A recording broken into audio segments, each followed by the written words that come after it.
before lunchtime. Yes, that's true. So we're gonna give it a start. If you join in between, just say hi. And yes, so I will let Dani introduce herself. But as I said, she's a celebrity. She's a singer. She's an author.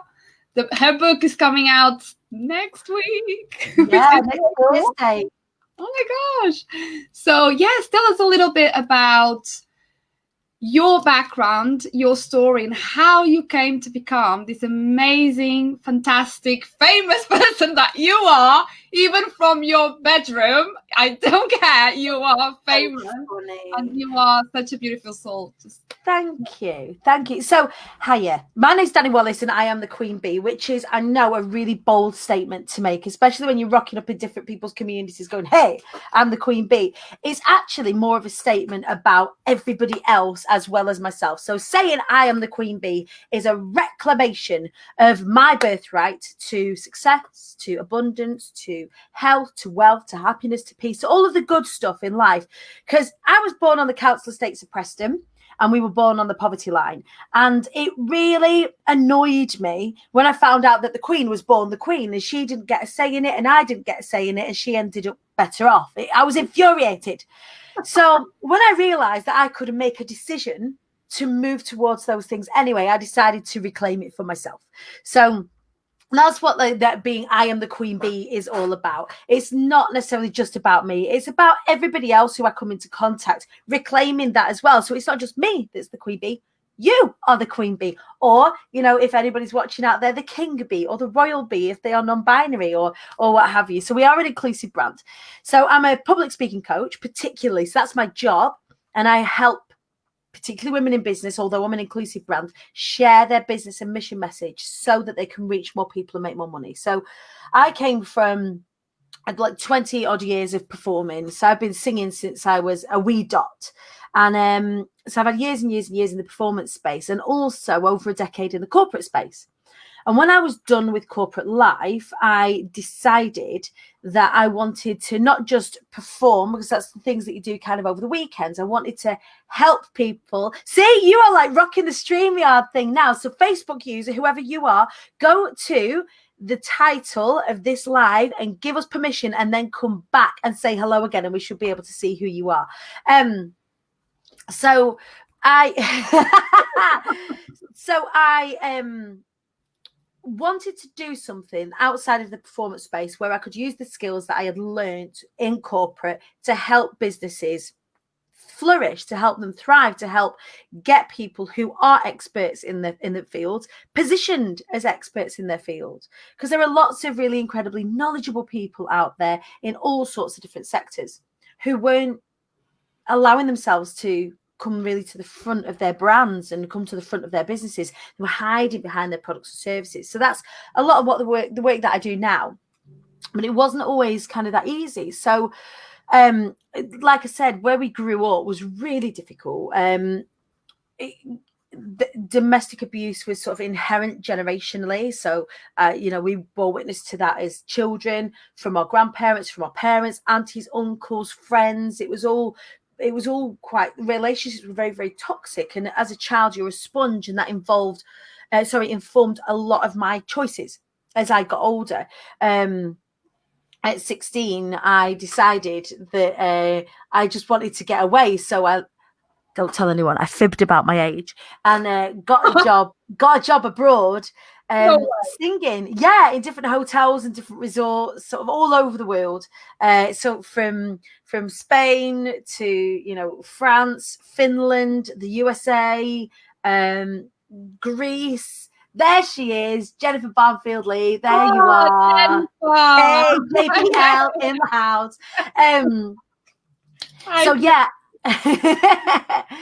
So I traveled all around the world, and because I was an entertainer, because I was a singer, the people at home couldn't really get their head around it. It wasn't a proper job. And if anybody is a creative out there, and I know you're a creative, often your family don't see it as a proper job unless you've got creatives in the family, which I didn't have at the time. So I had to come back and get a proper job, which is how I kind of came back into corporate. So I was in a relationship when I got back, and I must have been, I was very early 20s. And I came back, and bless this guy that I was with, completely railroaded him into my idea of security, because my growing up was so chaotic. I didn't want it to be chaotic. So I was like, right, we're going to get married, we'll have a baby, we're going to buy a house, we're going to book a wedding, all of this sort of stuff. And then once we'd had the baby and bought the house and sent the invites out to the wedding, he woke up one morning and went, I don't want any of this. And he just left. So I had all of this set up, and this guy just left, which was the right thing to do for him, because I was settling. It was like a husband-shaped hole that I was trying to fill. It didn't matter who it was. And we wasn't particularly well matched. But you can imagine that left me feeling pretty vulnerable directly, like in the aftermath of that. Yeah. It was a curveball that I didn't really see coming. And very quickly I got into a relationship that very quickly became abusive. So during that time, so I've got this really great corporate job, helping senior leaders and managers and training people and all of this. And then underneath, my life's in absolute tatters. At the end of that relationship that became violent, I couldn't afford to keep the house that I'd bought. So I ended up having to be homeless with the kids, 2 under 3-year-olds. And we were like sofa surfing. So I'm like holding on to this job for dear life whilst all of this stuff was happening underneath. And I mean, you can imagine it was hard. It was pretty tough. And I was to and froing from Preston to London to Warrington, like in a triangle with the company that I was with. And one night, my children, we were very lucky that we had family and friends that would put us up. And I was tucking my children into bed at my mum's one night, about to set back off to London. And I just didn't know if I was kissing them goodbye or goodnight. I was like, I can't seem to make a good decision for any of us. I can't seem to do anything right other than keep my job. Like, I'm not helping anybody. I'm not doing any good for anybody. My kid's going to be better off without me. And I wouldn't say that, I wanted to die, but I didn't know how to live. I didn't know what to do. And like in the car, like, and it was a real breakdown moment. And in the car that night, I was like, right, okay, I'm either gonna have to take some responsibility here and start making some decisions about how I go forward, or these things are going to continue to happen because I'm going to allow them to happen. So either I'm going to have to start happening to life, or life is going to have to start, life is going to continue happening to me. And it was really that moment that I made a decision to do personal development, like very much in the way that you help people through journaling and through, expressing and externalizing in a really safe way how you're feeling. Yeah. I started to learn about different concepts that were going to help me take responsibility. And so we kind of clawed our way back. I started to ask for help, because I think when you're in the throes of that, asking for help is probably the most difficult thing, because you don't know how. And you feel like such a burden to everybody that you don't know how to ask for help, because you're already a burden. So then if you're asking for help on top of that, like, how do you do that? So, it was a real exercise in humility, and a real exercise in release, and a real exercise in trust and faith that if I were to just try and do the right thing, if I were to try and just take responsibility, then I could take the baby steps needed to get to wherever it is that I was going, which at that time was a safe house, which is the house that I'm living in right now. Wow. So yeah, it was a funny old time. And then once obviously things are stable now, and I have a lovely husband, and the kids are great, and we're just about to buy our dream house. Like, it's taken us 10 years, very exciting. Because where I moved to, like I just point outside that window, we are in the middle of the council estates. We get our windows put through regularly, our tires slashed, we get eggs thrown at the house, we got poo thrown at the house. We got people, I didn't know whether to laugh at this point. We had like graffiti willies on our fence panel. Seriously? There's all sorts that goes on around here, and it's been a real driving force for me to get out, which is why as soon as I learned how, that I've really had my head down working to move us away from where it is that we are now. And when you've got a fire in your belly like that and a purpose like that, you can't help but like kind of run towards it. So when things had settled down, I'm watching the B movie with my kids. Like we were just sat watching, you know, like you do, you're watching the kids' films. Yes. And we were watching the B movie, and there's this quote, and it goes along the lines of, aerodynamically, bees should not be able to fly. Their little wings should not get their short, fat bodies off the ground. And the bee, however, doesn't care what humans think is impossible. The bee flies anyway. And I was like, I remember that quote from the movie. I get it. The bee chooses to fly anyway. The bee did not get the memo that it was not able to do these things. And that's kind of the things that I decided to. I chose not to get the memo that people like me don't go on to be successful. I chose not to get the memo anymore. I chose to send that back and say, actually, that doesn't apply to me. I'm very special. I am the queen bee. I am going to choose to fly anyway. And so then I started to build my business as people see it today, and never really look back. And then it was always my intention to get to this point, to stop with the self-sabotage, to stop being a victim, and to start applying myself, taking responsibility, moving forward. And then as soon as I was safe to do so, get my hand out behind me and say to my friends who might be struggling, come on this way. I know that we can, like, there's a way through it. And that's what I do now, which is just, it's brilliant. That was a really long way of telling you that. Sorry. No. I asked you to tell me your background. How was your journey? And it's amazing, very inspiring. How did you, for instance, when you were in that moment in the car that you realized, you know, I have to take responsibility? Yeah. What were the steps that you took to make you so self-confident like you are now, and give you that force inside to just prove others that you can fly no matter, you know, what everybody else says? The biggest piece of work that I had to do, because I've always been outwardly, because I am naturally an extrovert, stroke ambivert, but naturally an extrovert because I'm a performer. Yeah. People will often say to me, gosh, you're so confident, Daniela. You're really, my Sunday name is Daniela. You're so confident, Daniela. You know, I wish I could be confident like you. And actually underneath, I wasn't. I had a confidence hat on that I would take off at the end of the night and be riddled with anxiety. And the work that I did from that moment was learning how to love and accept myself. And actually, the confidence that I have now is a much quieter knowing and acceptance of myself.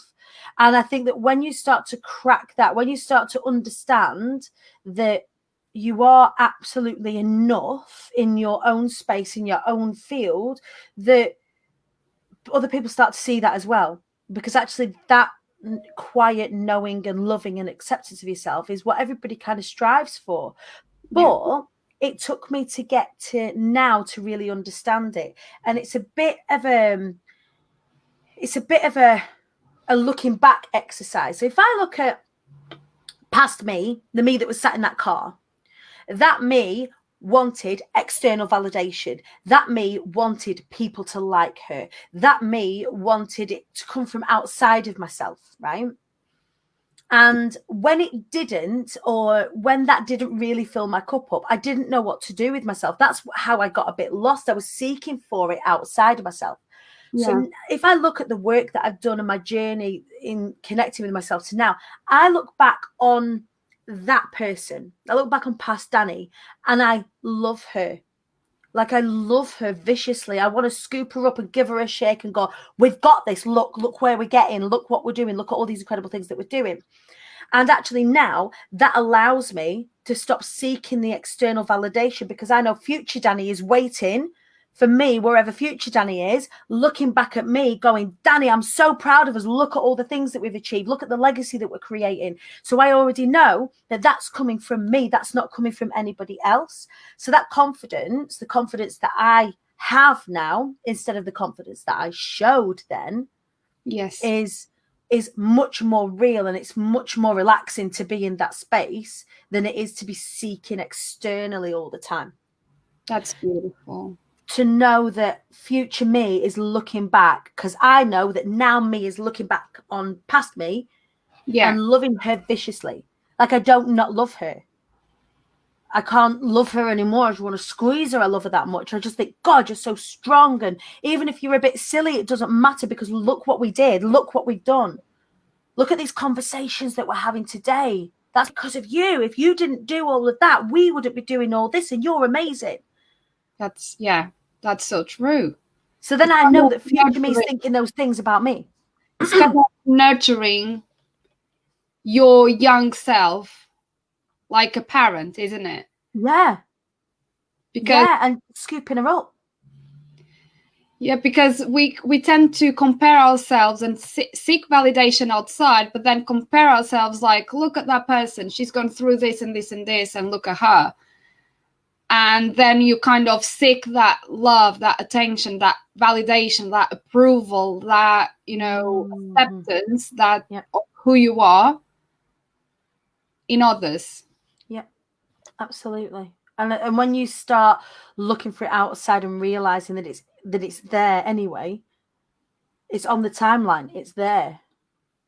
I did a visualization piece of work a couple of years ago. It's brilliant. As a spiritual leader, I can't remember what her, like Reiki or something like that, but she did a meditation with us.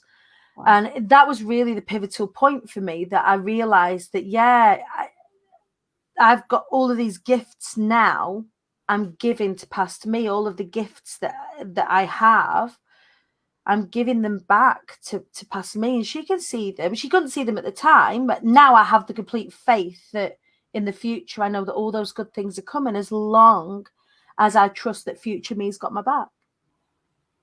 Wow. I didn't know that you were woo-woo as well. I'm a little bit woo. Of course I am. How can I not be? Like, because the thing is, when you've lost everything, you've got to look for something. And I don't even think it's woo. It's just right, isn't it? How it's not magic. That isn't magic. These aren't magic thoughts. Like, if I look at myself now, or 10 years ago, or 20 years ago, 30 years ago, I don't dislike that person who I was. She wasn't an unkind person. She was a person trying her damnedest to survive whatever situation was coming her way. Like, she's well strong.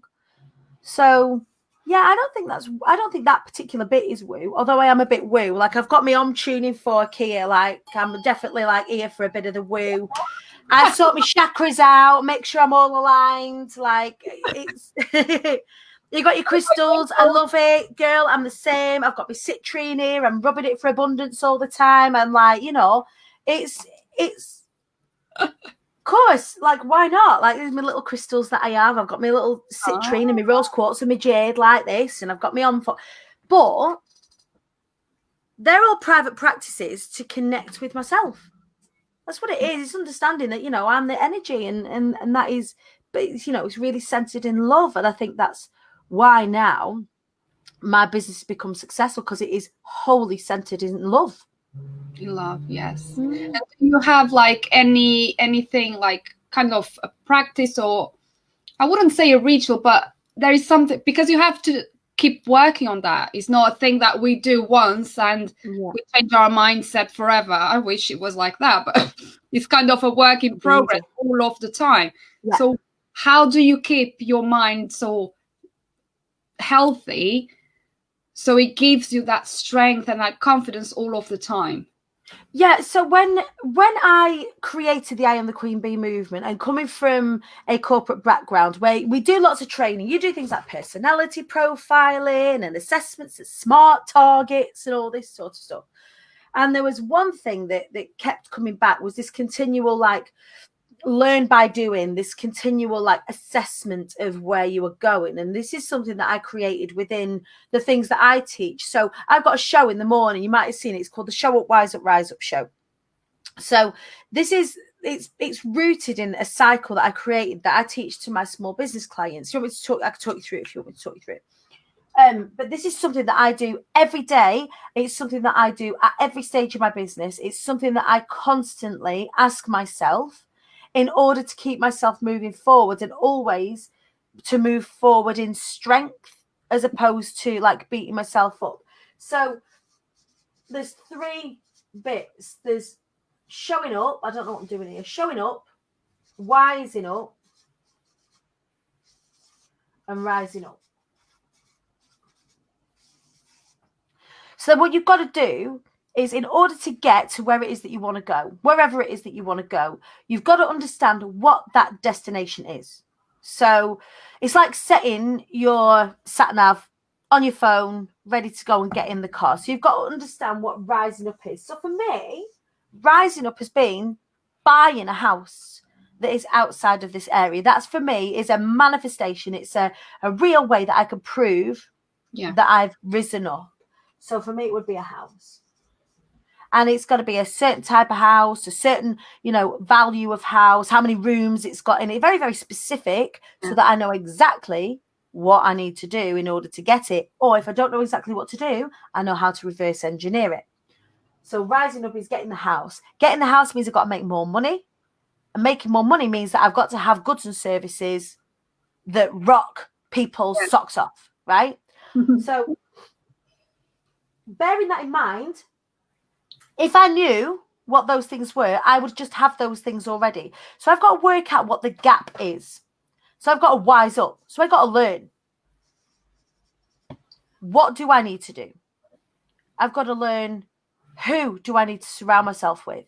I've got to learn, what processes do I need to implement? I've got to learn whether or not, or how to invest in myself. Do I need to do that? I need to learn, I might need to learn a mindset thing. I might need to learn, I don't know, I might need to find the right mentors for me who know the things. They might have all of these things. They might be in my risen up area. So then I get to learn from them, as opposed to me just trying to figure it out, because success leaves clues, right? True. So what do you need to learn? That could be processes. It could be your tribe, like your friends, because you're the sum of the 5 people that you surround yourself with. And if you look to the left and the right of you and your friends are like, oh, God, Corona's been horrific. And, oh, God, the events industry's on its knees and no one can survive. And, oh, God, everything. How are you going to feel? It's going to be hard work keeping your group buoyant. Yep. And you've got to be thinking, okay, so who am I going to surround myself with? I'm going to surround myself with go-getters, solution seekers. I'm going to surround myself with the people that go and find money like it's treasure, like it's a treasure map, like it's exciting. Not that it's something to be scared of.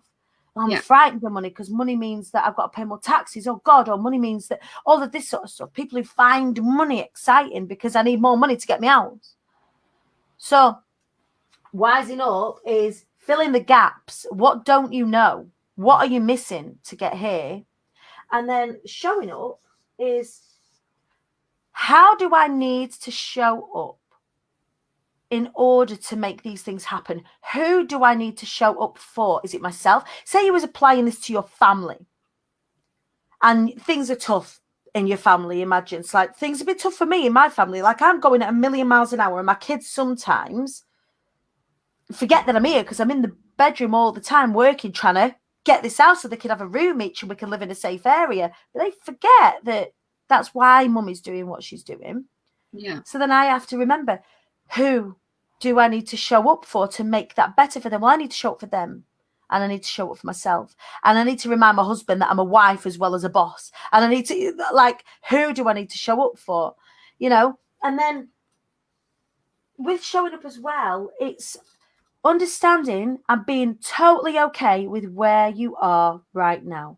Because if you know where you are right now, you know where you're starting from, and like, just with any GPS, the GPS has to know where you are in order to plot to where you're going.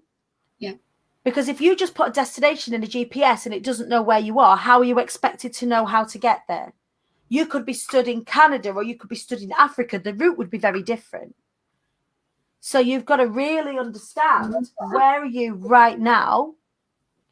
And then how does that feel? Who are you hanging out with? What does that look like? Who are you showing up for? How do you need to show up? How do you need to dress? How do you need to do your hair? All of this sort of stuff, everything. Like, what does this risen up person look like, sound like, feel like, smell like? I don't know. And then so on and so on and so on and so on. And that is what I do every single day. Like, what does rising up look like today? Well, rising up for me is talking to you today. It's sharing this story today so that more people can think about these things and hopefully get out of their own way a little bit. And, you know, how am I wising up today? Well, I know that I need to know a little bit more about mortgages. So I need to go and ask my mortgage advisor about some things in order to make my house happen. You know, how do I move my money around so it looks right to the mortgage company when the mortgage come in to do the offers? How do I need to do that? Well, I don't know. So I need to wise up by asking my mortgage advisor. So every day I'm asking myself, okay, what's rising up today look like? What do I need to learn today? What do I need to, where's the gap that I need to fill? How am I showing up right now? Do I need to show up any better? Do I need to show up somewhere else for someone else? If the answer is yes, then adjust accordingly.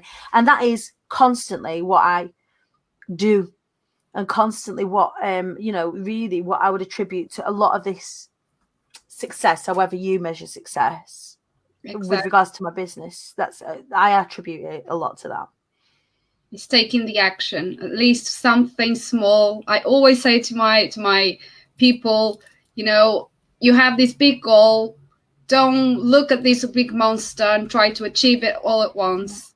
Do bits by bits every day. That will take you closer and closer to your big goal. So in your case, your big goal is the house.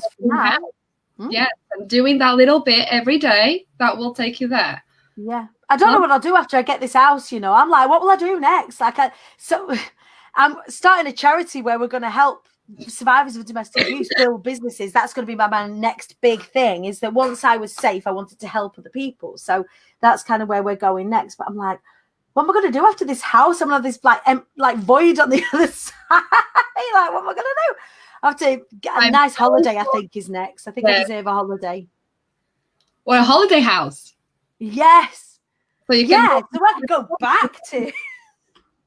I said to Wallace last night, we were sat there on the settee, and I was like, I just want to go to an island. The kids can splash in the sea, and then we can have a way to come and bring us some cocktails, and I could just eat some tapas and just sit and just chill. And he was like, don't you dare yet. Like, let's get one thing done at a time, because otherwise I'll get excited about holidays. I've just got to do one thing at a time. But like you're saying about that, about taking those small steps. If you go back to the GPS analogy, you imagine you are somewhere and you want to go somewhere, and you've put it into your Google Maps or whatever, and it goes foggy. And when you're driving through the fog, you might only be able to see 1 meter, 2 meters in front of you.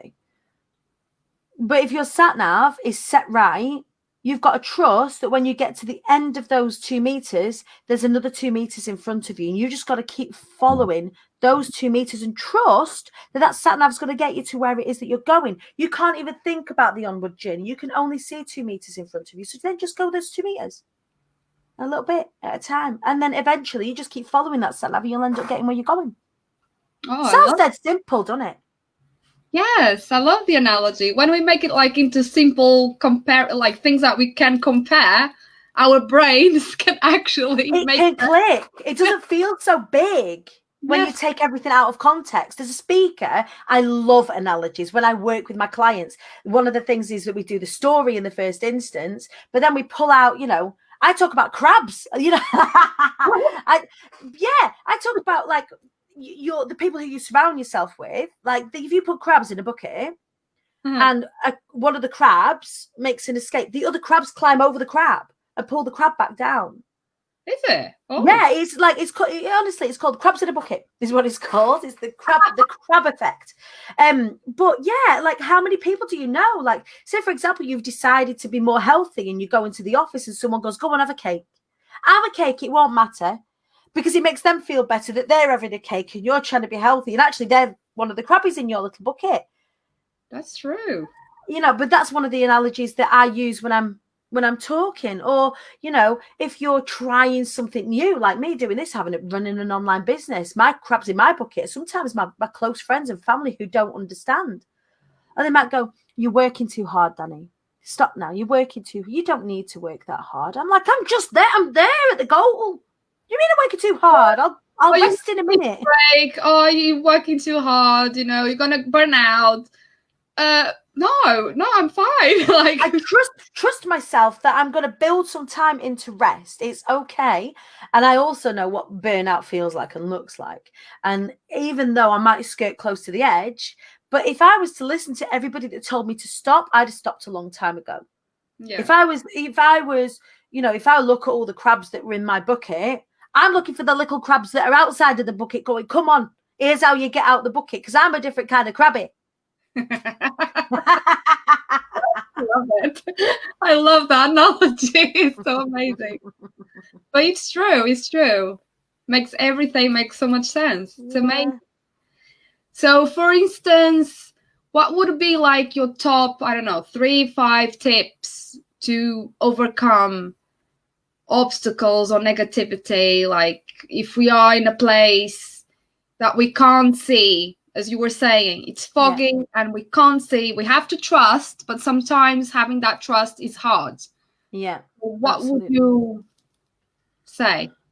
So first of all, you got to surround yourself with the right people. Like no man or woman or person is an island, and it is very easy to get lost in here when you're trying to do things. So having a small circle, 3 or 4 people, your trusted circle, who are the people who you can relax in front of and go, okay, here's what I'm planning, and they roll their sleeves up and they go, I see that with you. You need people who see your vision with you. And I think that enables, and the times when you can't see it so well. And I get that. I had that even last week where I was like, God, am I doing too much? Am I trying to do too much? I'm feeling overwhelmed? There's lots of things happening. So my dad's got he's got an acquired brain injury. He's in a home. And then my stepdad, he's got cancer. And there's lots of things going on the outside of the periphery in my real life, so to speak, that I'm dealing with as well as work. And then we've got the book coming out. And then we've got the charity. And then I've got another launch after that. And I've just launched. And there's all sorts of things going on. And sometimes when you're in the fray, it's hard to see outside and remember where it is that you're going. So to have those people around you that go, Dani, we can still see it. It's okay. And you're allowed to wobble today and you need to rest today, without telling me to stop. Like, stop. You need to stop what you're doing. You're taking on too much. Like, they can still see it, but they can still hold your hand and say, actually, no, like, you do need to rest now. It's not because they don't understand. They can see the warning signs. So having those trusted people, I would say, top tip number 1. Tip number 2, apply this to the areas of your life that you think need work. So if you were to have a look at all the areas of your life, your health, your finances, your network, your business, your kids, all of it, and you were to give them a score out of 10, anything that's below a 7, okay, what does a 10 look like? What is the difference between a 7 and a 10? How do I need to show up in order for me to learn these things to make this a 7 or a 10? So like, I would say like number 2 is do that. And then number 3, I have got my other, it's very, very small book called Closed Mouths Don't Get Fed. But it is a phrase that I live my life by. In that, yes, I'm a speaking coach. And of course, like, I want to teach people how to speak. But if you don't talk about what it is that you do, or if you don't ask for help, or if you don't verbalize the things that you need, and that could be in a relationship, it could be sexually, it could be in your business, it could be financially. If you don't articulate it, you won't be able to get it, because you'll be keeping it all inside. So when you articulate, externalize it, like you say, through journaling and things like that to help you do it, closed mouths don't get fed. If you've got your gob shut, how are you expected these things to come to you? So I would say that, yeah, closed mouths don't get fed. Lovely. Amazing. Wow. So, do you want to share with us what is it about your new book that is coming out next week? So excited. I'm so excited. So on the 29th of October, my book is coming out. It is a book about overcoming self-sabotage. It's about how I overcame self-sabotage. So it's like a mixture between an autobiography and it's a tale of the last 18 months, really. So how I went from having £300 in my pocket to turning over, over £160,000 in a business. Wow. how I did that, and how I overcame years of cyclical self-sabotage in order to do that. So I've got the book coming out on the 29th of October. We've got a bestseller campaign happening. So on Thursday next week, I'm going to be doing a live in the evening, like a big celebration live, where hopefully by that time we'll be #1 bestseller. So we've got a live in the morning. The show at Rise Up show will be joined by our publishers and some friends at 9:30 next Thursday. And then at 8 o'clock in the evening on the Thursday, we're going to have a big celebration, and also I'm launching different ways that I'm going to be helping people overcome self-sabotage going forward as well. So for people that want to kind of get involved with me, might not necessarily want to be a speaker, but they might want to work with me that way, then we're launching some ways to do that next week as well. So it's really, really, really, really, really exciting.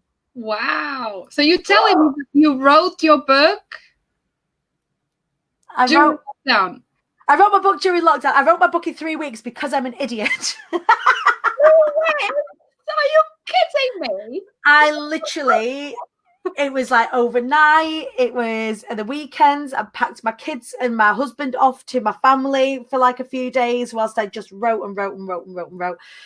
Because so much had happened. Like the things that are in the book are things that have happened over the course of lockdown, so they're all really fresh. Like, so even over lockdown, I've raised tens of thousands of pounds for charities like Women's Aid and Gallup, the LGBTQ domestic violence charity. We did a big festoon, so I did like this, but for 12 hours, and I interviewed celebrities and global entrepreneurs, and we raised £17,000, £18,000 at the end of it all for that.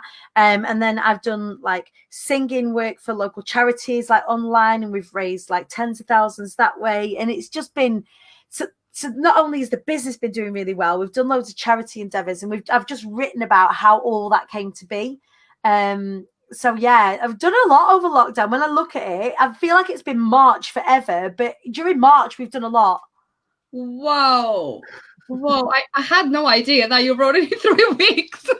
Yeah, an idiot. In August. No, an idiot. You know, some people just spend years writing a book, and then it's never perfect. It's never the way they want it to be. You know, it's good enough. It's good, but it's never good enough. Yeah. You know what I mean? Like, at least you did it. Done. This is it. And I don't mind showing up in my imperfection either. And if somebody gets that book next Thursday and they learn one thing, just like if they've watched today and they've learned one thing, then I'm happy. I don't ever like sell myself to be like a literary genius or, you know, a writing wizard. Like I'm no Shakespeare, you know, but I'm really, really, really, really passionate about reaching as many people as possible with the concept that they can choose to fly anyway. And that really is what the book is all about. And everything that I do in the next sort of 4 to 6 months is going to be really based around that as well. So it's a really exciting extension.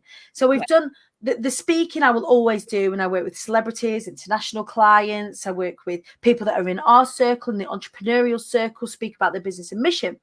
But with this is more like this is the breakthrough stuff. This is the stuff that is really going to help people just get out of their own effing way and stop self-sabotaging and just do the things that they're destined to do. So I'm really excited. Oh, me too.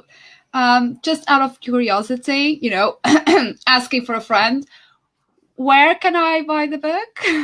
You can't. I'm not telling you yet, because you can get a copy of my other book, Closed Mouths Don't Get Fed, on my website, imthequeenbee.co.uk.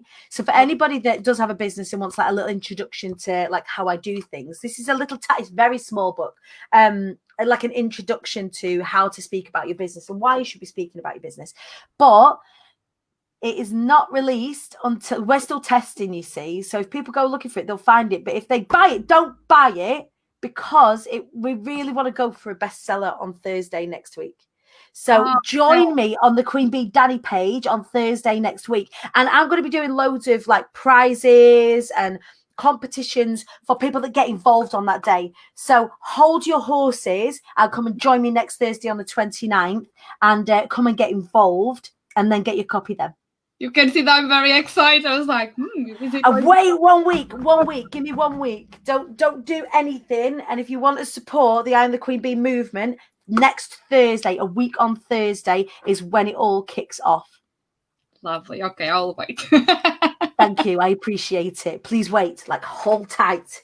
I'm like this. I want to show everybody the book, and I want to show everybody the cover, and I want to show everybody everything. And I'm like, hold tight, because we're going for a bestseller. That's what we're doing. We want to be #1 bestseller on Thursday next week. So we're trying to get as many people involved as possible.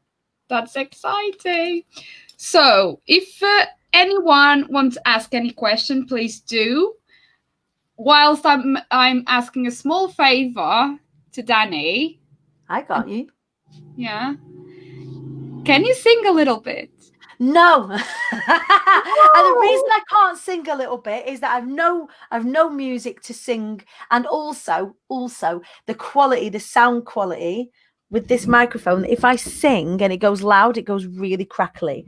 So I'm not going to sing now, but if you go on the Queen Bee Dani page and scroll back to Dani Oki, you can see me singing on there.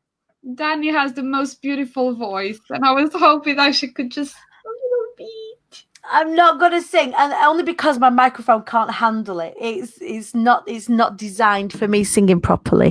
But I'll talk to you beautifully like this. Okay, okie dokie. You tried, and I love that you tried. But if anyone does want to hear me sing, if you go on the Queen Bee Dani page on Facebook, scroll back to Dani Oki. There's loads of me singing on there. Yeah. I've heard Dani singing the "This Is Me" from the movie The Greatest Showman. Greatest Showman, and I was in tears. So it was that bad. No, it wasn't that good. But then I like the fact that you make jokes, because you were also very emotional singing that song. Yeah, it was. So I sang that. And I'll share it again today on my business page, because it's lovely to share. But it was the last Be Inspired, which is my in real life event where my graduates go and speak. And, we've worked together for 6 months, 7 months. It's been really intensive. They've shared their stories. They've poured their heart out. I'm so proud of them. And we're at the end of this day, and everyone's like relaxed, and they've done it, and they're really thrilled, and they've just absolutely smashed it. And we've supported each other for all that time. And then they get me to sing an emotional song, and I'm like, I can't look at you all. And they're all sat at the side of the stage. I'm like, I can't look at you. I can't, because if I'd have looked at them, I'd have just cried. I'd have not been able to sing. I got the words mixed up and everything, because I was that proud of him. Oh, that was beautiful, and we could feel the emotion. And I showed my husband. He was like, "Whoa!" He was gobsmacked as well. It's that good. It's not because it's bad. It's really, really good. If you want to have a look, because she's not singing here today, my tech issues, right? But yeah, go to Dani's page. I will share her link. It's the Queen Bee Dani. It's like this. Like if you just search the Queen Bee Dani on any, like on the Instagram or the Facebook or whatever, then you'll find me. You'll find me, and I'm live every single morning. Or Google. My son, my 13-year-old, when I told him, "Oh, I'm going to have Dani Wallace, she's going to be in the group," and then he was searching Dani Wallace, and you're like, the first top searches is you, and he was like, "Oh, Mum, is that the person?" Yes, you see, she comes up on Google. I told you she's a celebrity. Yeah, my kids have just started Googling me now, and they're like, Mummy. I'm like, I know, shush. If I think about it too much, it blows my little brain, like how quick things have gone and how incredibly things have gone. So there'll be much more like PR and press and what have you, especially around the launch of the Fly Anyway Foundation. Can I tell you about this? Sure, of course. So these are Chufty badges. So Chufty badge in the UK, in the north of the UK, it's a bit of a funny. It's something you say to somebody that's funny. If they've done something like hand in their homework and they go and tell the teacher, "Oh, I've handed in my homework," you'd say to them, "What do you want? A Chufty badge?" Or what? It's like saying, "Oh, do you want a medal?" So it's a bit of a joke in the North, and in the book I talk about rewarding yourself when you've done good things, because it's not often that we don't recognize the journey. So I was like, well, you can get yourself a Chuffy badge if you've done something good, but at the same time you'll be donating the profits to the Flying Away Foundation, so you'll be helping contribute towards helping survivors of domestic abuse build incredible businesses so that they can, you know, move into the online space if that's what they need, or create independence for themselves. So you can get them. Yes, I love that you know what a Chuffy badge is. So yeah, we've got Chuffy badges available on the IATQB website. For people that either want to just like chuck in a couple of quid to the Flying Away Foundation, or they want to reward themselves for doing good jobs. Oh, that's amazing. I love that. Okay, it's lovely. I will share all your links on my when I finish, then I'll put in the comments for those that are watching on replay. And again, if you have any questions, you're free to put it on replay. Dani's not in the group. But can I be in the group? Of course you can. Let me come and play in the group. I don't know, because I'll come and play on the screen. Of course you can. It's an honor. Am I allowed? Of course you are allowed in. Having a celebrity in my group, are you kidding? You're so funny. Of course you are. I'm going to send you an invite straight away. Love it. I mean, else can tag Dani and ask her any questions about anything, and or tell her, just thank her. No. Because, you know, she gave so many tips, and the story is very, very powerful, very inspirational. I'm proper fangirling here because I love you too, you know. You're so talented. Oh, bless you. Thank you. Thank you so much. But you are just, you know, amazing. You've overcome so much. And as I was saying to you before we come live, you could have gone to a different route, completely different route from the background you had. Like, we see so many people destroying their lives with the bad decisions. Yeah. And you had the strength inside of you to be better, to be your best self, and to be a good mom and show your children the way outside. You broke your ancestor patterns of abuse and everything else. You broke that. There's this incredible, I can't show you like on the screen, but there's this incredible quote that I ended up using. One of the chapters in my book is about breaking the cycle and cycle breaking.